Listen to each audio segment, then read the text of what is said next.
Welcome back to Artemis Fowl. Again, sorry about not putting in the little musical intro. I just didn't have enough time for it, and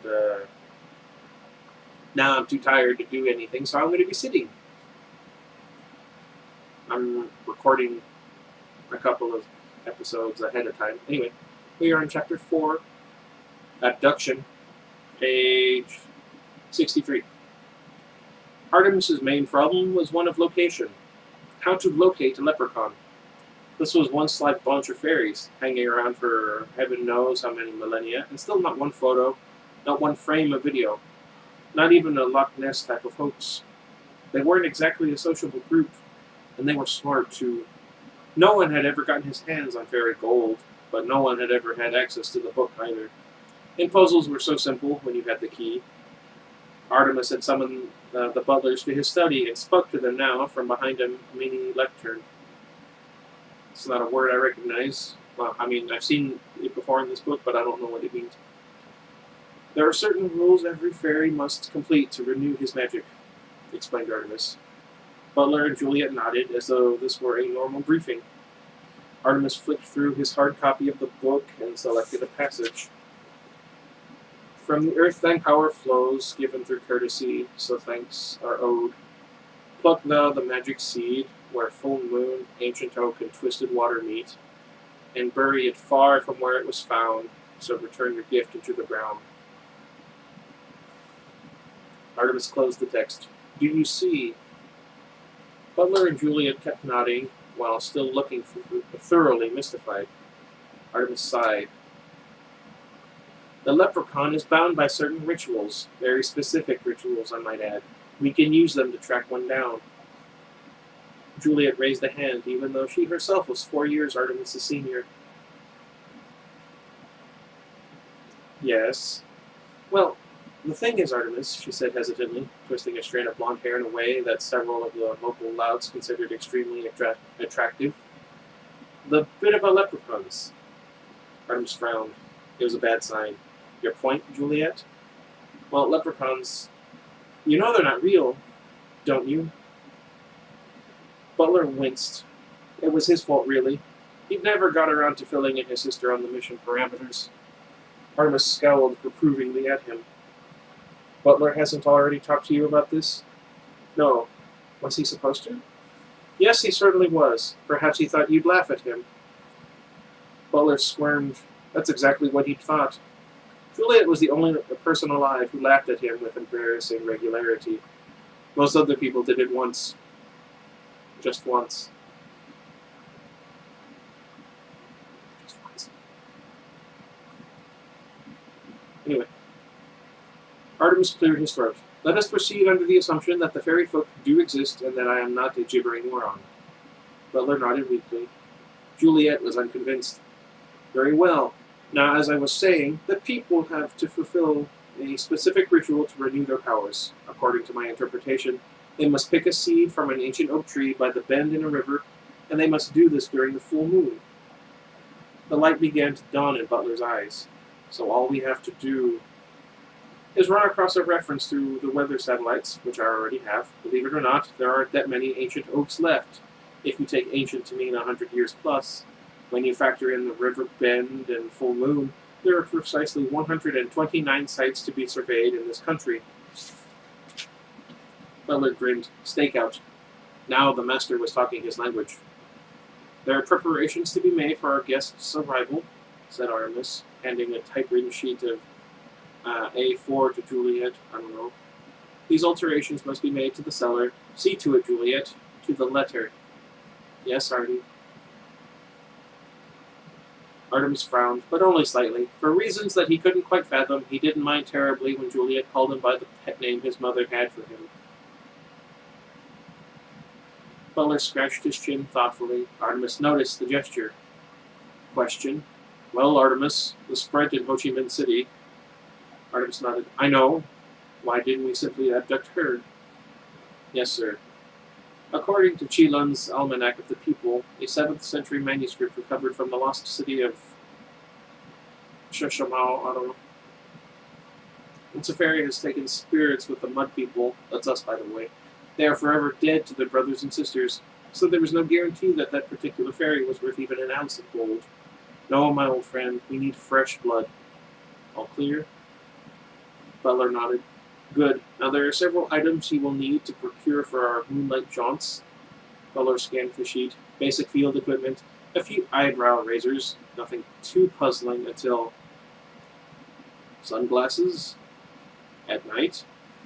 When Artemis smiled, as he did now, one almost expected vampire fangs to sprout from his gums. Yes, Butler, sunglasses. Trust me. And Butler did, implicitly. Holly activated the thermal coil in her suit and climbed to 13,000 feet. The hummingbird wings were top of the range. The battery readout showed 4 red bars, more than enough for a quick jaunt through mainland Europe across the British Isles. Of course, the regulations said always travel over water if possible, but Holly could never resist knocking the snow cap from the highest Alp on her way past. The suit protected Holly from the worst of the elements, but she could still feel the chill sinking into her bones. That happened to me a few nights ago when we had a particularly cold front come through, and I stayed outside for a good 2.5 hours. When I got home, my internal body temperature had gotten so very low, considering what it should be at, that I did not get cold until the following morning around 11:30. And if you know anything about me, it's that normally I run a high temperature. I like to joke that I'm a werewolf. Anyway, I get distracted. But it was really funny. I had like 5 blankets over me and I was curled in a ball. I'm not used to the cold anymore. I'm not used to being cold. I miss it. The moon seemed huge from this altitude. The craters on its surface easily distinguishable. Tonight it was a perfect sphere, a magical full moon. Immigration would have their hands full, as thousands of surface-sick fairies were drawn irresistibly overground. A large percentage would make it, probably causing mayhem in their revelry. Earth's mantle was riddled with illegal tunnels, and it was impossible to police them all. Holly followed the Italian coast up to Monaco, and from there across the Alps to France. She loved flying. All fairies did. According to the book, they had once been equipped with wings of their own, but evolution had stripped them of this power. All but the sprites. One school of thought believed that the people were descended from the airborne dinosaurs, possibly pterodactyls, although they're technically not that. Anyway, much of the upper body skeletal structure was the same. This theory would certainly explain the tiny nub of bone on each shoulder blade. Holly toyed with the idea of visiting Disneyland Paris. The LAP had several undercover operatives stationed there, most of them working in the Snow White exhibit. It was one of the few places on Earth that the people could pass unnoticed. What if some tourist got a photo of her and it ended up on the internet? Ruth would have her badge for sure. With a sigh of regret, she passed over the shower of multicolored fireworks below. Oh, that'd be so cool. Once across the channel, Holly flew low, skipping over the white-crested waves. She called out to the dolphins, and they rose to the surface, leaping from water to match her pace. She could see the pollution in them, bleaching their skin white and giving them red sores on their backs. And although she smiled, her heart was breaking. Mud people had a lot to answer for. Finally, the coast loomed ahead of her, the old country. I don't know. The land where time began, the most magical place on the planet. It was here 10,000 years ago that the ancient fairy race, the Dedanan, had battled against the demon Fomorins, carving the famous giant's causeway with the strength of their magical blasts. Oh. We'll get back to that in many years.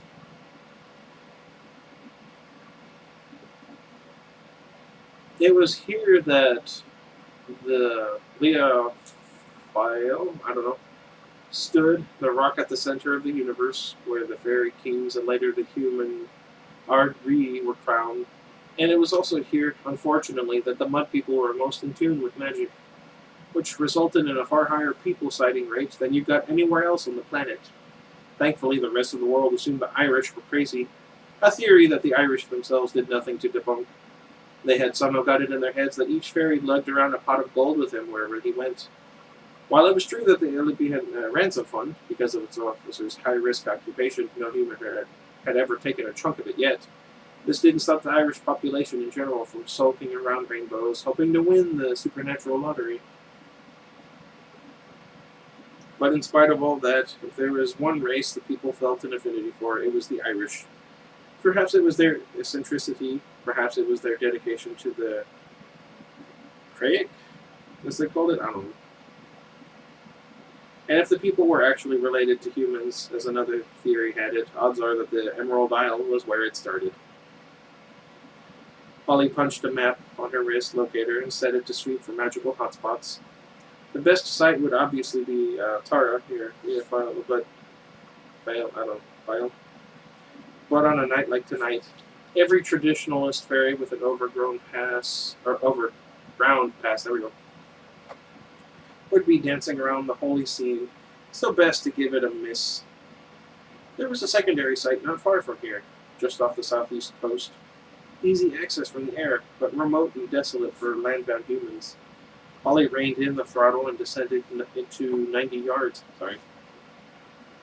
She skipped over a bristling evergreen forest, emerging in a moonlit meadow. A silver thread of river bisected the field, and there, nestling in the fold of a meander loop, was the proud oak. Polly checked her locator for life forms. Once she judged the cow 2 fields over not to be a threat, she cut her engines and glided to the foot of the mighty tree. Vicky, what are you doing?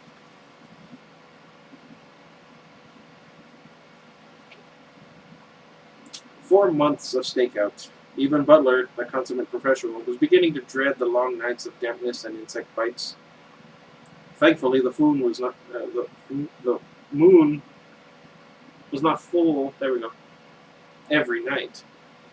It was always the same.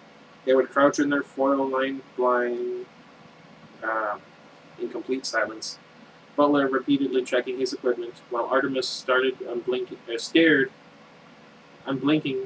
through the eye of the scope. At times like these, nature seemed deafening in their confined space. Butler longed to whistle, to make a conversation, anything to break the unnatural silence. But Artemis's concentration was absolute. He would brook no interference or lapse. What is wrong with me today? I'm very tired. Lapse of focus. This was business. Tonight, they were in the southeast, the most inaccessible site yet. Butler had been forced to make 3 trips to the Jeep in order to pump the equipment across style. Oh, Bob. Oh, goodness. At 2 fields. His boots and trousers were ruined, and now he would have to sit in the blind with ditch water soaking into the seat of his pants. Artemis had somehow contrived to remain spotless. That's suspicious. The blind was an ingenious design, and interest had already been expressed in the manufacturing rights, mostly by military representatives, but Artemis had resolved to sell the patent to a sporting goods multinational. It was constructed of an elasticated foil polymer on a multi-hinged fiberglass skeleton. The foil, similar to that used by NASA, trapped the heat inside the structure while preventing the camouflaged outside surface from overheating. This ensured that any animal sensitive to heat would be unaware of its presence. The hinges meant that the blind would move almost like a liquid, filling whatever depression it was dropped into. Instant shelter and vantage point. You simply placed the Velcro bag in a hole and pulled the string. But all the cleverness in the world couldn't improve the atmosphere. Something was troubling Artemis. It was plain in the web of premature lines that spread from the corners of his deep blue eyes. After several nights of fruitless surveillance, Butler plucked up enough courage to ask, let's see, how many Goodness. Okay. Artemis, he began hesitantly. I realize it's not my place, but I know there's something wrong, and if there's anything I can do to help. Artemis didn't speak for several moments, and for those few moments, Butler saw the face of a young boy. The boy Artemis might have been. It's my mother, Butler, he said at last. I'm beginning to wonder if she'll ever... Then the proximity flashed red. Holly hooked the wings over a low branch, unstrapping the helmet to give her ears some air. You had to be careful with elfin ears. A few hours in the helmet and they started to flake. Ew. She gave the tips a massage. No dry skin there. That was because she had a daily moisturizing regimen. What? Not unlike some of the male LEP officers, when they took off their helmets, you'd swear it had just started to snow. Holly paused for a minute to admire the view. Ireland was certainly picturesque. Even the mud people hadn't been able to destroy that. Not yet, anyway.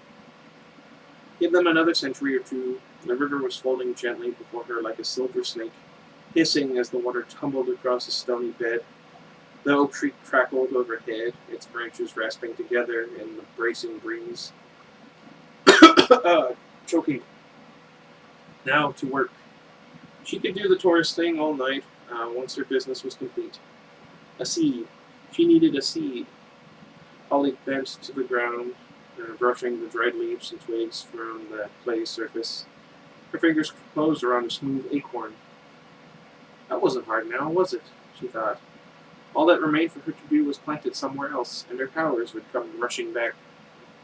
Huh. Wonder how that works.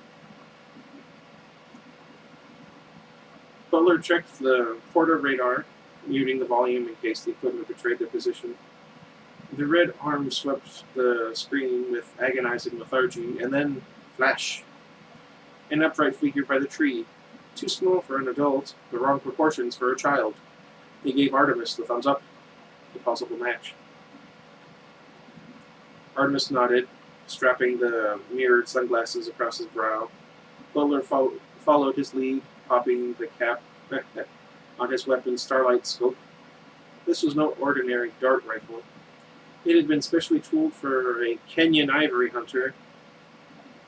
It had the range and rapid-fire capacity of a Kalashnikov, Dumkov, I guess. Butler had picked it up for a song from a government official after the ivory poacher's execution. Oh. Well, at least I got it. They crept into the night with practiced silence. The diminutive figure before them unhooked a contraption from around his shoulders and lifted a full-face helmet from a definitely non-human head. Butler wrapped the rifle strap twice around his wrist, pulling the stock into his shoulder. He activated the scope, and a red dot appeared in the center of the figure's back. Artemis nodded, and his manservant squeezed the trigger. In spite of 1,000,000 to 1 odds, it was at that precise moment that the figure bent low to the earth.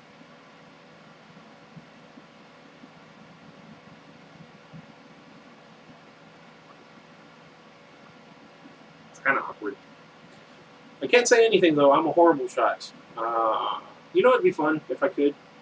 I have a bunch of Nerf blasters over here in the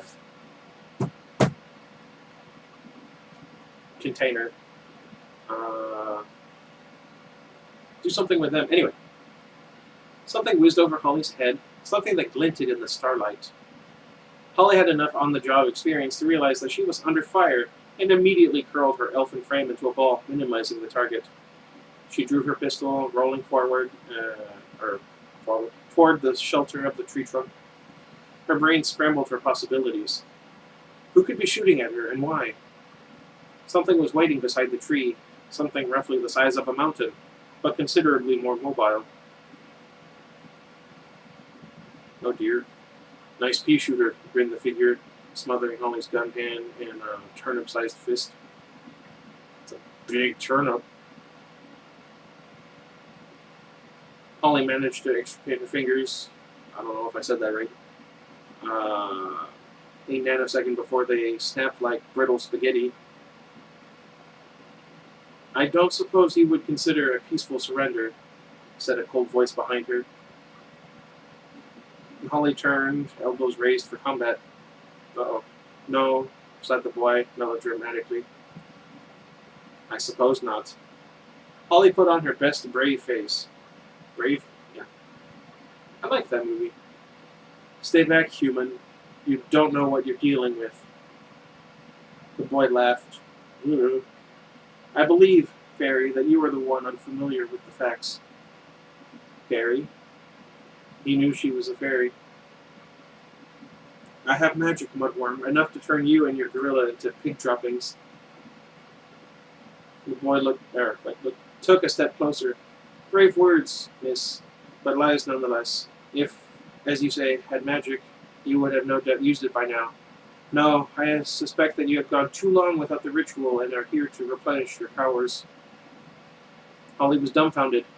There was a human before her, casually spouting sacred secrets. This was disastrous.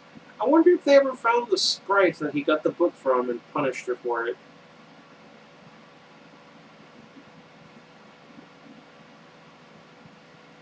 It could mean the end of generations of peace. If the humans were aware of fairy subculture, it was only a matter of time before the two species went to war. She must do something, and there was only one weapon left in her arsenal. The mesmer is the lowest form of magic and requires only a trickle of power. There are even certain humans with a bent talent for it. Huh. That would explain things. It is within the ability of even the most drained fairy to put a complete mind kibosh on any human alive. Holly summoned the final dribble of magic from the base of her skull. Human, she intoned, her voice suddenly resonating with bass tones. Your will is mine. Artemis smiled, safe behind his mirrored lenses. I doubt it, he said, and nodded curtly. Holly felt the dart puncture the suit's toughened material, depositing its load of curare. I remember her from Batman Beyond. And